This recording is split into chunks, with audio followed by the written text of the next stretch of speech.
안녕하세요. 윤우리 목사입니다. 오늘은 금요일 금요 기도회가 있는 날입니다. 저는 이 자리가 너무 좋습니다. 하나님과 함께하는 시간, 특별히 정말 주님 앞에 우리의 심정을 토로하는 이 기도회 자리가 너무나 좋습니다. 오셔서 함께 정말 눈물로 기도하는 시간을 가지셨으면 좋겠습니다. 자, 오늘 함께 읽을 말씀은 드디어 열왕기 하가 시작합니다. 열왕기하 1장에서 3장까지입니다. 1장은 그 아하시아의 불의 심판과 또 엘리야의 선포의 장입니다. 2장은 이제 엘리야가 승천하는 장면과 그의 제자 엘리사가 선지자를 이어받는 장면입니다. 3장은 그 모압 원정과 또 엘리사의 기적이 일어나는 장면입니다. 오늘 하나님께서 우리에게 주신 말씀은 열왕기 하 2장 8절에서 9절 그리고 13절에서 14절입니다. 그때 엘리야가 자기 겉옷을 벗어 말아서 그것으로 강물을 치니 물이 좌우로 갈라졌다. 두 사람은 물이 마른 강바닥을 밟으며 요단강을 건너갔다. 요단강 맞은 쪽에 이르러 엘리야가 엘리사에게 말하였다. 주님께서 나를 데려가시기 전에 내가 내게 어떻게 해주기를 바라느냐. 엘리사는 엘리야에게 스승님이 가지고 계신 능력을 제가 갑절로 받기를 바랍니다 하고 대답하였다. 그리고 엘리야가 떨어뜨리고 간 겉옷을 들고 돌아와 요단강 강가에 서서 엘리야가 떨어뜨리고 간 그 겉옷으로 강물을 치면서 엘리야의 주 하나님 주님께서는 어디에 계십니까 하고 외치고 또 물을 치니 강물이 좌우로 갈라졌다. 엘리사가 그리로 강을 건넜다. 아멘. 사랑하는 성도 여러분, 오늘 하나님께서 여러분의 삶의 자리에 찾아오셔서 내가 너에게 소원을 들어주길 원한다. 어떤 소원을 구하겠느냐 물으신다면 이는 무엇을 구하시겠습니까? 솔로몬처럼 저에게 듣는 마음 지혜를 주십시오. 아니면 저에게는 정말 많은 지식이 필요합니다. 아니면 어떤 세상의 성공, 명예 이런 것을 구하시겠습니까? 자, 오늘 말씀은요. 이 엘리야 선지자의 사역이 끝나고 이제 그의 제자인 엘리사에게 그 영적 바톤이 넘겨지는 상황입니다. 하나님께서 엘리야를 회오리 바람으로 부르시려고 할 때 엘리야는 제자 엘리사에게 너는 길갈에 남아있어라. 베델에 남아있어라. 여리고에 남아있어라. 계속 떼어놓으려 했습니다. 하지만 그 제자 엘리사는 단호했습니다. 주님의 살아계심을 두고 맹세합니다. 저는 결코 스승님을 떠나지 않겠습니다. 사실 그는 길갈에서 또 베델의 선지자 학교에서 남아서 편안하고 어떤 존경받는 길을 선택할 수 있었습니다. 그런데 엘리야의 마음은요, 어떤 편안함, 안락함이 아니라 스승님을 통해서 일하셨던 하나님의 사명에 그 마음이 향해 있었던 것입니다. 결국 끝까지 스승을 따라간 엘리사에게 엘리야가 묻습니다.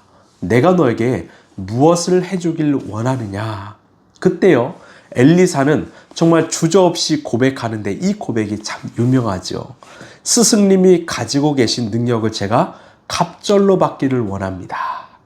갑절의 영감을 말하죠. 여러분, 이것은요, 스승님이 능력을 50을 가지고 있었다면 저는 100을 갖길 원합니다. 스승님보다 제가 딱 2배 더 유명해지길 원합니다. 이 고백일까요? 아닙니다. 여기서 갑절의 능력으로 번역된 히브리어는 이 피슈나임이라고 하는데 이 단어는요, 신명기 21장에서 장자에게 주는 두 몫의 유산을 의미할 때 쓰는 단어입니다. 즉 엘리사는 엘리야에게 2배의 능력을 구하는 것이 아니었습니다. 스승님, 이 시대를 보니까 완전히 어두워져 버렸습니다. 스승님이 떠나고 나면 누가 이 무너진 이스라엘을 책임질 수 있겠습니까? 부족하지만 제가 스승님을 대신해서 그 역할을 감당하겠습니다. 저를 영적인 장자, 상속자로 인정해 주십시오. 이게 바로 갑절의 은혜입니다. 갑절의 유산이죠. 즉, 이 고백은 편안한 자리를 구한 것이 아니라 내가 십자가를 짊어지고 가겠습니다. 이런 거룩하고 무거운 책임의 고백입니다. 이 위대한 고백을 한 후에 엘리사는요, 하늘로 승천했습니다. 그리고 자신의 겉옷을 떨어뜨립니다. 이 겉옷은 선지자의 권위와 사명을 상징합니다. 엘리사는요, 이 스승님이 떠난 그 장면을 보면서 슬픔을 삼키고 이 겉옷을 주워들었습니다. 그리고 요단강 이 강가에 섰지요. 14절을 보시면 그 엘리사는 스승의 겉옷을 들고 강물을 내리치며 외칩니다. 엘리야의 주 하나님, 주님께서는 어디 계십니까? 무슨 말이에요? 이제 스승은 떠나갔습니다. 스승을 대신할 수 없지요. 이제는 그 스승과 함께 하신 하나님이 나의 하나님이 되어 주십시오. 내가 그 스승을 사용하신 하나님의 사명, 나도 그 사명의 길을 걷겠습니다. 하나님께 간절히 고백한 것입니다. 그리고 엘리사가 믿음으로 겉옷으로 강을 쳤을 때 요단강은 좌우로 갈라졌고 이제 스승과 동일한 영적 권위로 그 이스라엘을 깨우러 걸어가게 된 것입니다. 여러분, 우리의 믿음과 신앙도 마찬가지입니다. 우리가 어릴 때는 부모의 신앙을 따라서 또 어떤 누군가의 신앙을 따라서 어떤 목사님의 신앙을 따라서 걸어왔지만 이제는 이 수동적인 신앙을 내려놓고 능동적으로 하나님을 찾아야 합니다. 이제 엘리사에게 바톤 터치를 넘겨받았던 엘리사처럼 우리도 이제 그 신앙을 넘겨받아 우리가 하나님의 역사를 써내려가는 그런 믿음의 사람들이 되어야 합니다. 여러분, 우리에게 필요한 것은 무엇입니까? 저는 영성과 야성이라고 생각합니다. 날마다 하나님과 동행하는 그 영성의 자리, 그리고 이 세상 앞에서 당당하게 한 걸음 한 걸음 나아가고 응전하는 그 야성이 우리에게 필요합니다. 그때 우리의 삶을 통해서 이 어둠의 요단강은 갈라질 줄로 믿습니다. 말씀을 마무리합니다. 사랑하는 성도 여러분, 오늘 하나님께서는 우리에게 동일하게 질문하십니다. 내가 너에게 무엇을 해주길 원하느냐? 무엇을 줄까? 이런 무엇을 구하시겠습니까? 바로 엘리사가 엘리야에게 그 갑절의 은혜를 구했던 것처럼 우리도 이 갑절의 능력, 갑절의 영성, 갑절의 은혜를 구하길 원합니다.